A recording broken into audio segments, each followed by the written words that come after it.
कितना डराया जाता है आज, कितना डराया जाता है। एक बार मेरी एक सिस्टर है, सिस्टर का मतलब दूर के रिश्ते से, वो किसी, खुल के बोल दूं, किसी सुन्नी के घर चली गई, शादी हो गई उसकी, हो गई, लड़का अच्छा था तो आजकल हो जाती, हो गई। तो उसके किसी रिश्तेदार का इंतकाल हो गया था और वो पूरा इलाका, हमारा जिस इलाके की वो थी रहने वाली, वो पूरा इलाका इन्हीं लोगों का था। तो चलते वक्त मेरी माँ ने कह दिया था कि बेटा ज़रा संभल के जाना, कोई लफड़ा फड़ा मत कर देना। मैंने कहा जा रहा हूँ, मुझे क्या ताज़ियत में जाना है, इंतकाल हो गया है, एक आध घंटा बैठेंगे, आधा घंटा वापस चले आएंगे। गाड़ी से गया तो जैसे उसके घर पहुंचा तो वहाँ ऊंचा वो था, पगड़ पोश, और पगड़ी कैसी थी अब रंग कुछ नहीं बताऊंगा, पूरा नक्शा खींचना ज़रूरी नहीं है हमारे लिए। बैठा हुआ था, उसको मालूम नहीं था कि, अच्छा मेरी आदत है सफ़र में मैं टोपी नहीं लगाता हूँ। आजकल इतना आ चुका है टीवी वीवीओ में मेरा प्रचार, मैं शुक्रिया अदा करता हूँ जी हिंदुस्तान का, जो लोग नहीं जानते थे उसने उनमें भी हमें पॉपुलर कर दिया।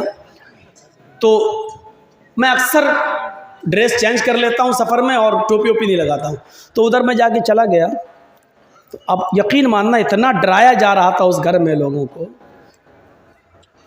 सब कुछ खा गया, मछली वछली जो कुछ बनी थी सब कुछ खा गया।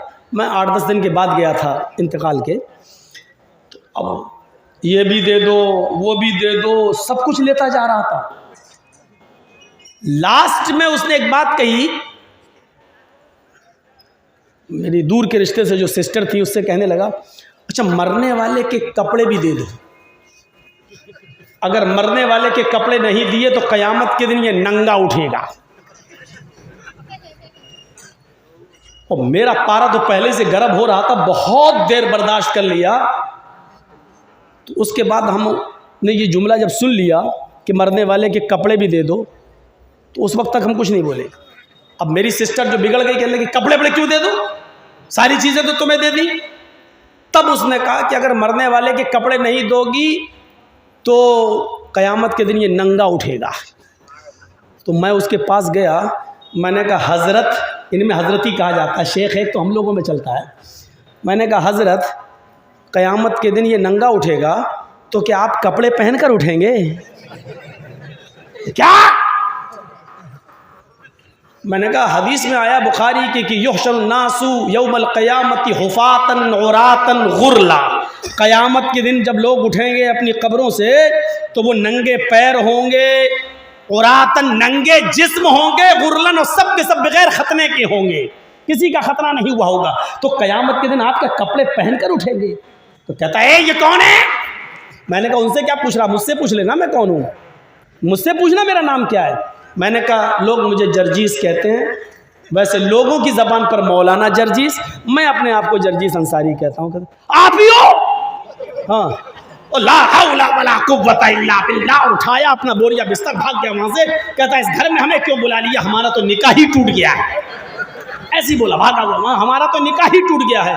हमने कहा मौलाना साहब हलाला वलाला कराने के लिए कहीं पूछ लीजिएगा कहाँ जाए, निकाह टूट गया तुम्हारा।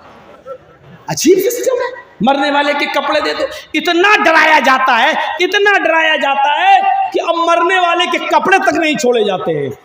जिंदा था तो जिंदगी भर डराते रहे, खाते रहे, मरने के बाद तीजे के नाम पे खाया, फिर 10वें के नाम पे खाया, फिर 20वें के नाम पे खाया, फिर 40वें के नाम पे खाया। अब एक चीज और चलने लगी अभी जमाना 10 साल 12 साल से, बरसी। मरने वाले की हर साल बरसी करो, बरसी के नाम पे खिलाओ, सालाना खिलाओ। मरने वाले के कपड़े, लोग डर भी जाते हैं। अल्लाह ने उसी डर को खत्म कर दिया। क्या कहा? जो मक्खी से एक चीनी का दाना तक छीनने की ताकत नहीं रखता वो तुम्हारे कारोबार में नुकसान करेगा। उसकी हैसियत नहीं है कि तुम्हारे कारोबार में नुकसान करे। वइयस्लुबहुमुज़्ज़ुबाबु शैअन ला यस्तनक़िज़ूहु मिन्हु, वो मक्खी से वो चीज वापस लेने की भी ताकत नहीं रखता। ज़ऊफ़त तालिब वल मतलूब, मांगने वाला भी कमजोर हो, जिससे मांग रहा है वो भी कमजोर। मांगने वाला भी कमजोर और जिससे मांगा जा रहा है वो भी कमजोर। कमजोर कमजोर से मांग रहा है, बेबस बेबस से मांग रहा है, लाचार लाचार किसी के साथ लाचार से मांग रहा है। मैं साफ ही क्यों ना कह दूं, भिखारी भिखारी से मांग रहा है। जो इतने कमजोर हों उनका डर हमारे अंदर पैदा कर दिया जाता। अल्लाह की कसम, अगर इनके मुर्दे बाबाओं में इतनी सी भी ताकत होती तो ये अभी तक मौलाना जर्जीस को मरवा दिए होते। एक भी अहले हदीस इस दुनिया में जिंदा नहीं होता, सबको मरवा दियो। बाबा ये तुम्हारे लिए बहुत खतरनाक है, इनको मरवा दो। ये बद्दुआ कर करके अपने बाबाओं से हम सबको मरवा दिए होते अगर इतनी सी भी ताकत होती। इतनी सी भी ताकत नहीं है। शुरुआत ही मेरी थोड़ी सी मुड़ गई है, हमने रुख ही कहीं दूसरा ले लिया, मेरे जहन में आ गया, वरना ये मेरा टॉपिक नहीं था, ना मैं ये बोलना चाह रहा था, लेकिन शुरू ही यहाँ से शुरुआत ही यहीं से हो गई। तो ये अल्लाह रब्बुल आलमीन की कुदरत है, उसने आज तक हमसे किसी चीज पर पैसा डिमांड टैक्स नहीं मांगा।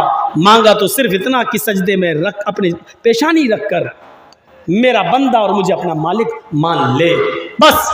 वो मालिक है, मालिकुल मुल्क है और मालिक कुल है, मुख्तार कुल है, और उसके सामने सारी दुनिया हेज है, कुछ नहीं।